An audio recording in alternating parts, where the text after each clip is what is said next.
আচ্ছা, তুমি কি রান্না করছো?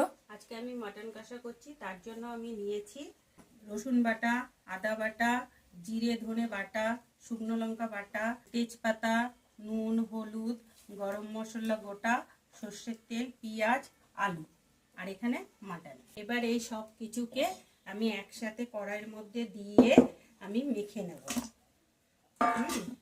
সব এক এক করে ঢেলে দেবো। ঢেলে দিয়ে আমি সব ভালো করে এটাকে মেখে কড়াইতে বসিয়ে এটাকে ভালো করে কষিয়ে নেব। কষিয়ে নিয়ে তারপরে কষানো হয়ে গেলে প্রেসার কুকারে দিয়ে সিটি দিয়ে নেব। রেডি হয়ে যাবে মাটন কষা। এখানে সর্ষের তেল,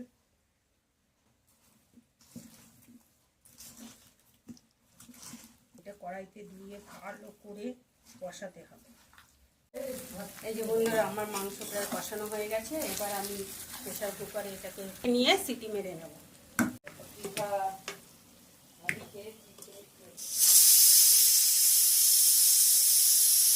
গাইজ, আমাদের মাটন কষা রেডি হয়ে গেছে। এই জিনিসটা তোমরাও ঘরে ট্রাই করতে পারো। যদি ভিডিওটা ভালো লাগে please comment, share and subscribe.